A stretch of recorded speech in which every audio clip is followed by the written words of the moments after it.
Salut la gang, aujourd'hui je vais vous parler encore de petites cartes que je trouve vraiment intéressantes qui ne sont pas assez jouées selon moi à Commander si je me fie aux statistiques de EDHREC. Et on va pas perdre plus de temps, on va directement se lancer dans le sujet avec Banishing Knack et Rétraction Velix. Les deux sont des instants mono bleu coûtant qu'un seul mana qui permet de donner à une target creature l'effet de pouvoir s'engager pour ramener dans les mains de son propriétaire un target non-land permanent. Là, vous allez me dire, c'est un bound spell, c'est pas incroyable, mais la majorité des bound spells ne font que target les créatures. Et je trouve que pour un bound spell, le fait de pouvoir target une petite créature qu'on ne sert pas, un petit token ou quoi que ce soit, pour pouvoir juste le taper et bouncer n'importe quoi dans les mains de ses adversaires, ou même de nous-mêmes, parce qu'on peut de cette manière-là ramener dans nos mains une carte qu'on veut pas perdre. En vrai, je trouve que ramener un permanent, exemple, à 5 ou à 6 de mana, c'est vraiment fort. C'est vraiment stupide. Parce que là, le joueur vient de passer, on va dire, tout son tour 5 ou son tour 6 à jouer son permanent. Puis là, tu lui dis littéralement, tout ce que tu as fait pendant ton tour, ça sert à rien. Je sais pas, je trouve que c'est vraiment trop fort. Puis à la seconde où est-ce qu'on va tomber dans une stratégie de tap-on-tap de créature, qui va untapper pendant le même tour, évidemment, là, pas un Seedborn News qui va se faire en non-step. Mais, tu sais, où est-ce qu'on va pouvoir jouer des CMC3, exemple, qui font taper des créatures ou des permanents, ben là, ça devient un vrai banger, parce que là, on va pouvoir commencer à juste dire « Hey, Rétraction à Félix, je vais le caster, je vais ramener genre 2-3 permanents peut-être pendant le tour. » Puis ça va vraiment avoir de l'impact, puis vraiment ralentir les adversaires, ou peut-être un adversaire qui, lui, est, exemple, la thread de la table. Puis je pense que le fait d'au moins d'avoir de la gestion, même si c'est pas une gestion, on va dire, aussi puissante qu'un kill spell, je pense que Rétraction Velix est quand même une bonne, on va dire, une bonne alternative, sachant que ça coûte seulement que 1 mana. Donc ouais, puis j'ai regardé au niveau du play rate, puis le play rate des deux cartes est différent, parce que ça dépend du prix en fait. Parce que je crois que Rétraction Félix coûte moins cher parce qu'elle a plusieurs reprints, au contraire de Knack qui elle a, je crois que c'est un seul reprint, donc la carte vaut beaucoup plus cher. Je vais tout faire apparaître ça à l'écran. Donc les play rates sont, on va dire, différents, mais ça reste quand même que les deux ont un play rate assez faible. Donc je vous dirais que si vous voulez tester l'effet, probablement si vous êtes des habitués du proxy avant, pour pouvoir tester les cartes, faites-le. Mais vous pouvez, exemple, acheter Rétraction Velix qui coûte vraiment peu cher, la tester, et après acheter la deuxième copie que vous voulez mettre dans votre deck si vous êtes prêt à payer un petit peu plus cher pour avoir les deux dans un même deck. On va passer à la suite avec une petite carte qui va être parfaite pour vos decks remplis de petites bébites avec du vert. On va parler de Radagast the Brown. CMC4, 2 verts 2 colorless, créature légendaire Avatar Wizard, qui est une 2/5, qui dit que lorsqu'il rentre en jeu ou lorsqu'une autre créature non-token arrive sur le champ de bataille, sous notre contrôle, on va pouvoir regarder notre top X de notre bibliothèque, X étant la valeur de la créature qui est rentrée sur le terrain. On va pouvoir de cette manière-là révéler une créature à travers ces différentes cartes-là qui ne partagent aucun type de créature que toutes les créatures que l'on contrôle et les mettre dans notre main. Le reste qu'on n'aura pas sélectionné, on va pouvoir les mettre en dessous de la bibliothèque dans un ordre aléatoire. Je trouve que la carte est une excellente carte de card advantage. Genre vraiment, dans des decks créatureux ou même de réanimateurs, où est-ce qu'on va réanimer plein de créatures différentes et tout, je trouve que la carte fait vraiment le taf. Genre ramener un petit CMC2, tu regardes ton petit top 2, tu peux peut-être ramener une carte dans tes mains, donc peut-être que tu vas pas piger. Après ça, tu sais, c'est l'équivalent de piger une carte, mais en soi, ça fait beaucoup plus de cartes. Mais lorsque tu as des créatures beaucoup plus grosses, par exemple des CMC5, des CMC4, des trucs comme ça, là, on va déguer énormément de cartes de notre top. Et justement, le truc que je trouve cool, c'est que c'est super toolbox. Genre, le fait d'avoir, exemple, des habiletés qui vont ramener genre 5 créatures, genre, pas 5 créatures, avoir 5 cartes de notre top et on va pouvoir les regarder.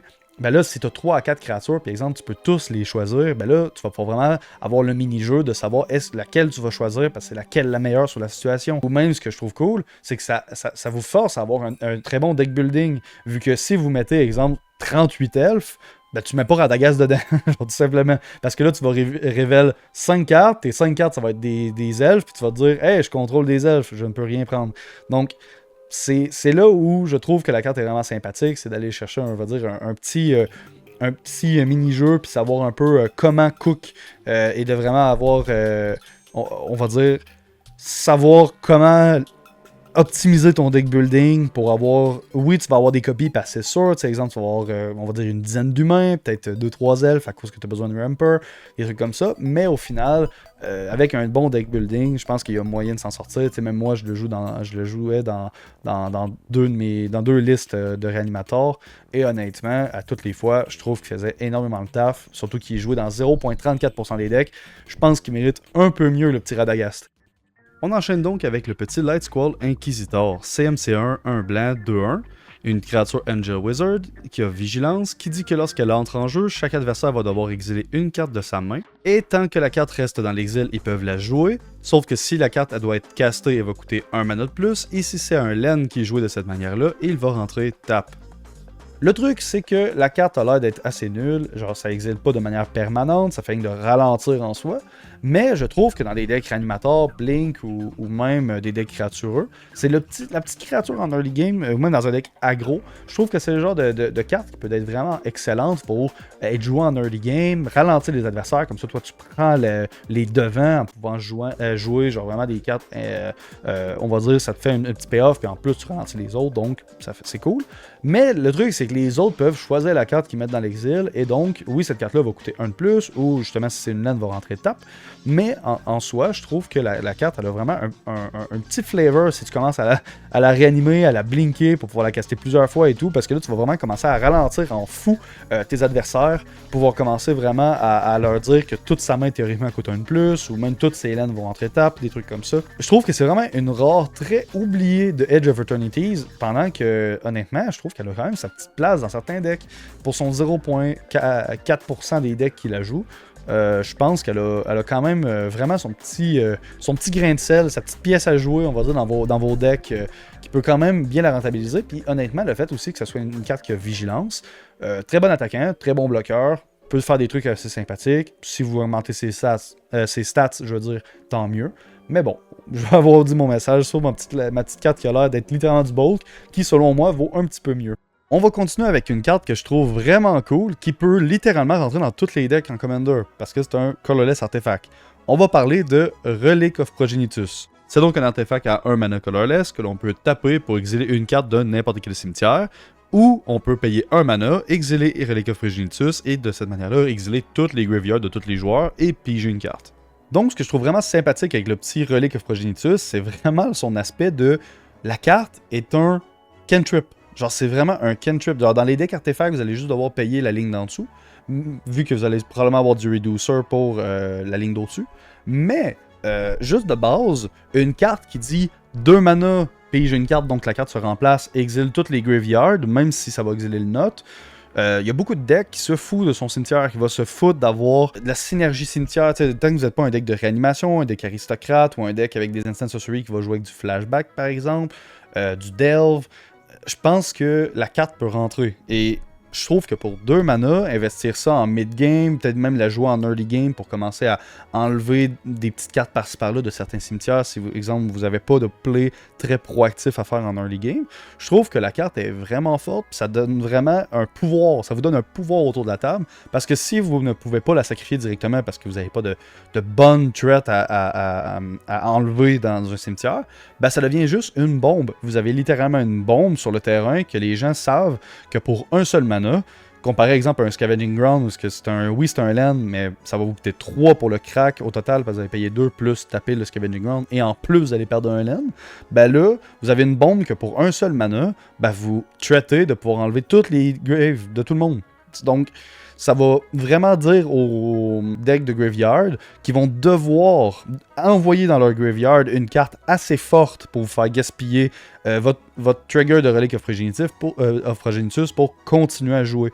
Mais le truc le plus fort, je vous dirais avec, c'est que si vous voyez une carte aller dans un cimetière qui est vraiment forte, ne craquez pas votre relique, parce que vous pouvez le faire tout le temps en réponse. Donc, si quelqu'un, exemple, je sais pas, envoie au cimetière un Archon of Cruelty, ben, pétez pas votre tyrolique pour le Archon. Attendez qu'il, exemple, caste un Reanimate, qui lui target l'Archon of Cruelty.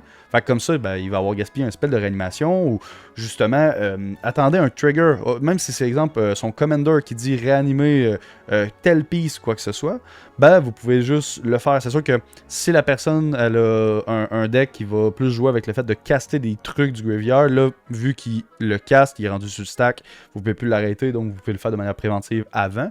Mais la majorité du temps, si les gens utilisent vraiment des spells pour réanimer, ben, vous pouvez le faire en réponse pour faire fizzle le spell, et comme ça, ben, vous gagnez encore plus de value. Je pense qu'il mérite un petit peu mieux, vu que avec son play rate de 0.33%, je trouve que les decks graveyard sont un peu sont un peu beaucoup trop forts parce que justement, sachant qu'ils se basent sur le fait de mettre des threats sur la table, qui oui vont se prendre des kill spells, mais après ça vont revenir encore et encore, ben, c'est un peu un privilège que les gens ne jouent pas de gestion pour ces decks-là. Puis je pense que le petit Relic of Progenitus, c'est vraiment une copie vraiment sympathique qu'on peut mettre dans notre liste, qui va nous permettre d'empêcher ces archétypes-là de vraiment pop-off, puis les empêcher de vraiment d'être incontrôlables. Et je trouve que le petit relique, justement, ben, il remplit à la perfection ce petit rôle-là, sachant qu'en plus, comme j'ai dit, il se remplace avec le card draw, donc tu perds même pas de cartes, tu perds juste 2 mana à pouvoir le mettre en jeu. Et à pouvoir le craquer. On va aller sur une battle pour la suite avec l'invasion de Gobakan. Pour 2 mana, 1 mana blanc et 1 colorless, 3 de points de vie. Lorsque l'invasion de Gobakan entre en jeu, on peut donc regarder la main d'un adversaire et exiler une non-land card de celle-ci. Et tant que la carte reste dans l'exil, son propriétaire peut la jouer, mais elle va lui coûter 2 mana supplémentaires pour être castée.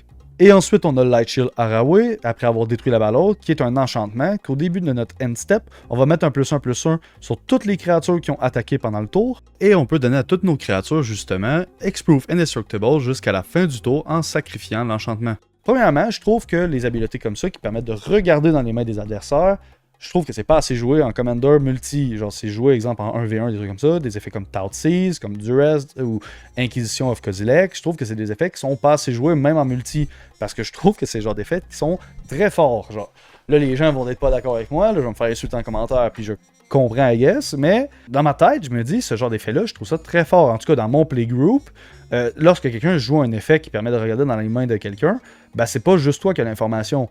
Tout le monde a l'information. Parce que le fait que moi, j'aie vu la main, ben littéralement, je peux dire c'est quoi la main à absolument tout le monde. C'est ma décision de pouvoir donner le nombre d'informations que je veux.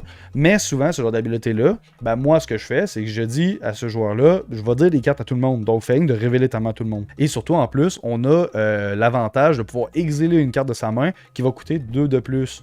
Et donc, exemple, en early game, ben, on peut commencer à exiler, exemple, un Wood Elf. Puis pensez-vous réellement qu'il va jouer son Wood Elf à 5 de mana? Ou un Arcane Signet à 4? Genre, il peut le faire, mais bordel, c'est vraiment, vraiment chiant. Là. Exemple, le truc que vous pouvez faire aussi avec ce genre d'effet-là, ben, si la personne ne peut pas le caster en early game, ben, de base, vous pouvez choisir un counter spell. Puis là, vous savez que son counter spell est dans l'exil. Tout le monde a l'information qu'il a un counter spell. Puis en plus, son counter spell, exemple, va coûter 2 de plus. Fait que là, vous savez à quel moment il veut le garder, à quel moment il veut le caster ou quoi que ce soit. Genre, ce genre d'informations-là. Et surtout, si quelqu'un a un counter spell dans les mains, ben c'est vraiment chiant, c'est un peu douteux de se dire je vais pas utiliser mon counterspell pour l'invasion de Gobakan parce que justement les gens vont savoir que j'ai un counterspell, fait qu'est-ce qu'il vaut mieux que je l'aille puis je le garde puis les gens le savent, je veux dire, ou justement je l'utilise pour que au moins la personne a pas l'information de ma main et en plus n'aura pas le flip side de la battle. Mais le flip side de battle, justement, on va en parler. Je le trouve vraiment puissant. Genre, dans les decks aggro, je trouve que la carte est insane parce qu'en plus, avec 3 points de vie, elle est très facile à aller chercher. Mais le fait qu'elle buffe tout notre terrain à la fin du tour, ben, c'est cool. Et en plus, on peut sacrifier au moment qu'on veut pour donner Indestructible Hexproof à tout notre terrain. C'est pas juste à une créature, mais à tout le board. Donc, je trouve que pour 0.34% des decks qui jouent en blanc, genre, honnêtement, la carte est vraiment forte. Hein, elle a vraiment un potentiel de dingue. Je trouve que ça a vraiment énormément de plus-value. Je sais pas, à vous de me dire ce que vous en pensez. Moi, je trouve que je la trouve vraiment solide. Puis justement, je l'ai testée dans 3-4 decks et je trouve qu'elle fait vraiment le taf. Puis là, je vais vous parler d'une carte. Je pense qu'il n'y a pas grand monde qui vont voir la vidéo qui vont connaître la carte. Honnêtement, je vais parler de Agent of Fates. Agent of the Fates, c'est un CMC3, 2 noirs, 1 colorless, une créature humain assassin, 3-2. Dead Touch avec le keyword héroïque, et donc si on caste un spell qui target le Agent of the Fates, chaque adversaire va sacrifier une créature. Et honnêtement, je comprends pas pourquoi c'est pas joué, parce que, ok, je comprends, faut pouvoir avoir des spells qui target le Agent of Fates pour le rentabiliser. Mais le truc, c'est que même dans les decks qui peuvent le faire, ben, je le vois jamais jouer. Genre, si vous avez un deck, exemple, d'enchantement, ben, Agent of the Fate commence à être vraiment ridicule. Parce que là, vous pouvez juste commencer à lui mettre directement tous les enchantements sur lui. Puis à la limite, vous allez me dire, oui, mais tu sais, il est pas si intéressant que ça. T'sais, dans certains decks, il y a des créatures avec, exemple, Double Strike ou Lifelink. Ok, c'est sûr. Mais à toutes les fois que vous allez caster un enchantement qui va target l'agent, ben vous allez faire sacrifier tous les adversaires. À toutes les fois, votre enchantement devient, exemple, un Plague Crafter Effect. Et c'est vraiment un truc que je trouve vraiment trop fort. La raison pour laquelle je me dis dans quel deck que ça pourrait rentrer ces petites pièces-là, ces petites pépites-là, c'est dans les decks de Blink. Je comprends pas pourquoi c'est pas dans les decks de Blink. Expliquez-moi pourquoi. Parce que le truc, c'est que vu que tu target l'Agent of Fate, c'est que chaque spell de Blink devient un... Tout le monde doit sacrifier une créature. Là, vous allez me dire, oui, mais c'est pas fort parce que s'il y a des créatures avec des decks avec des tokens, je veux dire, et les gens vont vouloir sacrifier d'autres créatures qui ne sont pas leurs cartes, leurs cartes les plus importantes. Mais le truc, c'est que je trouve que dans un deck de Blink, quand on va avoir des Blink avec plusieurs targets ou des choses comme ça, ben c'est c'est vraiment un easy target de pouvoir ajouter l'Agent of Fate dedans. Et dans les faits, voyez-le comme ça. Oui, c'est un permanent à 3 mana qui va pas rentrer puis faire des TBI. Mais comparé à un Plague Crafter qui va devoir se sacrifier lui-même ou justement un Hacker's Marauder, ben là, on va juste pouvoir target l'Agent of Fate avec un Blink Spell en réponse à un autre Kill Spell. Exemple, si quelqu'un joue juste un Murder, on va dire, puis il veut target votre Agent, ben en réponse, vous pouvez juste faire un Blink Spell sur votre petit Agent. Il va dodge le spell parce qu'il va faire fizzle le spell vu qu'il va s'en aller, il va revenir puis c'est plus le même agent donc pas une target valide. Et en réponse, ben votre agent lui il va dire tout le monde sacrifie une créature. Donc vos adversaires vont avoir perdu un kill spell, vous allez avoir utilisé votre blink et tout le monde va avoir perdu une créature. Donc je pense que dans les petits decks justement un peu budget qui cherchent des petits targets sympathiques dans des decks de blink ou justement des decks enchantement, à vous de me dire en commentaire, je serais vraiment curieux de voir où est-ce que vous allez me cook un Agent of Fate, parce que je trouve la carte vraiment cool. Elle est juste vraiment pas populaire. Puis justement, elle est jouée dans 0.11% des decks. Juste pour dire à quel point c'est ridicule. Je vais écrire le nombre de decks parce que je suis vraiment... Genre, je trouve la carte est vraiment insane là, en termes de pourquoi elle est si peu jouée. Tu sais, I guess c'est très lent, vous allez me dire. Mais je trouve qu'il est quand même très flavor. La carte est quand même cool. Donc bon, je suis quand même curieux de voir ce que vous allez me cook avec tout ça. Et on va continuer avec les... Deux petites cartes, honnêtement, que dans ma tête, je me suis dit, c'est pas incroyable, mais après les avoir playtest, dans ma tête, c'est comme, hey, c'est vraiment fort, c'est vraiment impactant, puis ça fait vraiment ce qu'on veut. Et ces deux cartes-là, c'est Bloodlust Ancestor et Goblin Motivator, qui sont basically deux petites 1-1 en rouge qui on peut taper pour donner Ace à une créature jusqu'à la fin du tour. Le truc, c'est que c'est vraiment vanille, vous allez me dire, oui, c'est un Ace Enabler, mais ça bat pas les Lightning Greaves, des trucs comme ça. Le truc, c'est que les Lightning Greaves, c'est vrai, c'est cool, ça donne Shroud par exemple. Donc si vous avez besoin de target vos créatures, ben vous pouvez pas, vous allez devoir changer les targets. Mais le truc que j'aime avec ces deux cartes-là, c'est des cartes qui vont être des excellents tour 1. Genre vous allez jouer ça dans des decks où est-ce que vous voulez attaquer avec des créatures ou des grosses créatures. Ben là, vous allez pouvoir mettre l'Insistor ou le petit Motivator en jeu. Et plus tard dans les prochains tours, on va pouvoir jouer une créature, directement lui donner Ace, continuer comme ça, de manière répétée. À chaque tour, on va pouvoir donner Ace à la nouvelle créature qui rentre en jeu, constamment garder l'aggro sur les joueurs. Et je trouve que si vous avez un commander aussi qui veut attaquer, ben c'est une bonne manière de rajouter du Ace dans votre deck au lieu de rajouter, on va dire, les enchantements à 3 qui peuvent être un peu lourds dans votre deck. Puis en tant que tel, vous n'avez pas vraiment besoin de donner Ace à toutes les créatures parce qu'exemple, vous êtes un deck Voltron qui a besoin de donner Ace à juste votre commander. Ben je trouve que c'est une très bonne alternative justement parce que ça coûte 1 mana. Oui, vous ne pouvez pas l'activer le tour où est-ce que vous jouez la carte, mais en soi, vous pouvez juste vous dire que hey, c'est une bonne carte que si je l'ai en tour 1 ou peut-être en tour 2, ben au moins mon Ace Enabler va être directement sur la table puis disponible lorsque je vais vouloir jouer ma grosse piece. Et je trouve que pour 0.15% des decks et 0.40% des decks qui jouent ces cartes-là, I guess le Goblin Motivator est plus joué parce que c'est un gobelin, donc il est probablement joué dans Krenko. Mais je trouve que c'est pas assez joué parce que ça pourrait être vraiment sympathique dans quand même une coupe de pack. Et pour continuer, on va aller sur 4 enchantements que genre il y en a un qui est quand même un peu plus populaire que les autres, mais selon moi, les 4 pourraient valoir la peine dans les decks enchantements. Et c'est les enchantements que l'on peut payer 1 mana pour les mettre en jeu et 1 mana pour les ramener dans nos mains. En premier, on a Flickering Wild qui permet de donner une protection d'une couleur à la créature qu'on va enchanter. Mais cet enchantement-là n'est pas affecté par la protection qui est énoncée. Donc, si on donne protection au blanc, ça va pas détruire Flickering Ward. Ensuite, on a Whip Seal qui permet de donner Reach à une créature avec le même Bounce Effect. Après, on a Shimmering Wings qui permet de donner Flying à une créature. Et pour finir, on a Crown of Flames qui permet pour un mana rouge de donner 1 de power jusqu'à la fin du tour. Le truc, c'est dans beaucoup de decks enchantement, je me dis juste le fait d'ignorer la ligne de texte puis juste garder les 2 lignes de tu castes pour 1, tu ramènes, tu bounces dans tes mains pour 1, puis tu fais juste de spammer ça. Dans beaucoup de decks enchantement, c'est vraiment stupide. Pensez à tous les effets de constellation, à tous les effets de Airy, qui sont les constellations qui prennent en compte aussi les doors. Et vous avez aussi toutes les Enchantress, que genre lorsque vous castez un enchantement, ce genre de trucs-là. Je trouve que ces cartes-là, vous pouvez littéralement, exemple, si vous avez un deck avec énormément de payoff de cette manière-là, ben, automatiquement, si vous avez un deck 2 couleurs, vous mettez les 2 enchantements de ces couleurs-là, puis je trouve que ça fait vraiment le taf. En ordre, la Flickering Ward est jouée dans 0.73% des decks. Après ça, on a le vert, le Whip Seal, qui est joué dans 0.28, vu que les couleurs d'enchantement, souvent, les decks enchantement jouent beaucoup Celestia. Après ça, on a le Shimmering Wings à 0.14%. Et après ça, le Crown of Flame qui est à 0.13%. Et honnêtement, je trouve que ça devrait jouer dans beaucoup plus de decks. Genre même dans un deck, par exemple 3 couleurs, jouez les 3. Si vous avez assez de payoff, faites-le. Genre, c'est vraiment le genre d'enchantement, je trouve, qui est beaucoup trop relevant pour être ignoré. Et pour finir la vidéo, on va avoir une petite carte que je trouve vraiment cool qui nous vient de Tortue Ninja, qui est Fugitive Droid, qui va être un mana bleu, Artifact Creature Robot Scientist pour une 1-1, qui dit que lorsqu'un artefact rentre en jeu, le petit Fugitive Bot devient imbloquable jusqu'à la fin du tour, et ensuite, pour 1 mana, on peut sacrifier le petit Fugitive Bot contre un target spell qui target soit une créature ou un artefact que l'on contrôle. Je trouve que le petit Fugitive Bot est vraiment une carte vraiment sous-cotée parce que je la vois un peu comme un Spellskite. Spellskite étant une carte vraiment populaire dans Magic, les gens jouent beaucoup le petit Spellskite, qui est 2 mana colorless 0-4 que l'on peut payer jusqu'à 2 points de vie ou un bleu, vu que c'est un Fairy mana, pour changer la target d'un spell sur le Spellskite. Et donc, si quelqu'un fait un kill spell, ben, il va aller sur le petit Spellskite puis c'est lui qui va exploser.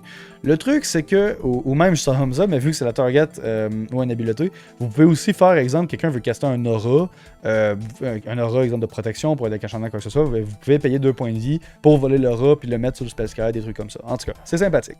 Mais je trouve que le petit Fugitive Droid est un peu la même manière. Ça va être joué dans des decks artefacts, synergie artefact et tout. Et je pense que ça a vraiment une plus-value de fou d'avoir un petit counter spell en plus. Mais vu que ça donne de l'évasion aussi, ce que je trouve vraiment fort, c'est lorsque vous allez avoir des decks qui vont buffer les artefacts. Exemple, Menom, qui va juste, à chaque fois qu'un artefact va rentrer en jeu, tu mets un +1/+1 sur un artefact que tu contrôles, ben là, pouvoir mettre des petits +1/+1 sur le petit Fugitive Droid, ben ça peut devenir terrifiant. Genre vraiment, premièrement, lui-même est un artefact, donc se contre lui-même. Pour cette habileté-là, mais en plus, ben, le fait qu'il devienne bloquable, ben là, pour commencer à dégâts à 6, à 7, peut-être à 12, à 15 de dégâts, ben ça va vraiment vite, parce que ton petit Fugitive Droid va courir avec ses petites pattes vers ton adversaire, puis elle va aller lui casser la gueule. Et donc, je sais pas, je le trouve vraiment sympathique. Oui, si tu le buffes, c'est un peu triste d'après ça le sacrifier, mais en même temps, ça reste quand même une piste faut vraiment voir ça comme du bonus, de vraiment en mode, il a fait quelque chose de plus que juste être un spell de protection en synergie artefact. Et on termine la vidéo avec une carte que je trouve vraiment cool, qui est sortie assez récemment, qui est sortie dans Strix-7, qui est Rabid Attack. C'est une instant CMC2, un noir, un colorless, qui dit jusqu'à la fin du tour, on peut target le nombre de créatures que l'on contrôle, que l'on veut, et toutes ces créatures-là vont gagner 1 point d'attaque et 0 de toughness. Mais elles vont surtout gagner l'habileté que lorsqu'elles vont mourir, on va piocher une carte. Ça a l'air d'être une carte assez basic, honnêtement, mais je trouve qu'elle permet d'avoir quelques petites synergies vraiment sympathiques. Premièrement, en instant, on peut donner 1 d'attaque à toutes nos créatures. Donc en deck aggro, les decks tokens, des trucs comme ça, ça commence à être beaucoup d'attaques supplémentaires. L'autre truc vraiment cool avec la carte, c'est le fait de piger quand les créatures meurent, bah c'est vraiment fort. Genre surtout si vous jouez un deck très aggro ou un deck avec énormément de tokens, ben, pouvoir donner à tous tes tokens que tu contrôles, on va dire que tu as une dizaine de tokens, dire que tous ces tokens-là, lorsqu'ils meurent, vous allez piger une carte, donc vous allez swing dans des joueurs, puis s'ils disent ok, je bloque tous tes tokens, ben là vous dites, bon ben good, je vais payer 2 mana, tous mes tokens vont mourir, vu que de toute façon j'allais les perdre, et je vais piger, exemple, 10 cartes. Et même chose pour les decks aggro, qui eux, souvent les decks aggro vont curver leurs mains avec plein de créatures, des CMC1, CMC2 au T2, CMC3 peut-être jouer un autre T1 puis un T2. Tu sais, t'as plus de cartes en main. C'est souvent, quand t'arrives en tour 5, tour 6, c'est les moments un peu dangereux, un peu critiques de ton deck, parce que si t'as un board wipe pis t'as une carte ou 2 cartes dans tes mains, ben si un board wipe, t'es dead, là. T'as plus de game, c'est terminé, parce que tout le monde va avoir comme, on va dire, 4-5 cartes en main, va être capable de revenir un peu dans la partie, puis ça va être très difficile pour les decks aggro. Donc je trouve que pour 2 mana, permettre au deck aggro de se dire, ok, oui, je perds le board, je perds toute ma puissance de feu, genre sur le terrain, mais au moins, ma main est full. Parce que pour le nombre de créatures que tu as en jeu, ben vous allez piger that many cards. Je trouve que ça va être bon pour les genres de decks qui vont manquer de protection. Tu sais, si vous n'avez pas la possibilité d'avoir des protections en instant ou juste parce que vous n'avez pas les couleurs. Ou sinon, si vous n'avez pas de la protection en créature, si vous n'avez pas du blanc avec soit le. Je pense que c'est Toyama, puis le petit Spirit aussi. Qui va donner de la protection indestructible à tout ton terrain. Si vous n'avez pas l'opportunité de jouer ça dans vos decks, ben oui, ce genre de petites cartes-là, ben ça peut vraiment sauver. Et tu sais, de même dans les decks Aristo, si vous jouez Aristocrate, puis votre but c'est de générer énormément de tokens, ben vous allez pouvoir en un seul tour dire je vais payer 2, je vais me faire un Rabbit Attack, et chacun de mes tokens vont me faire piger une carte.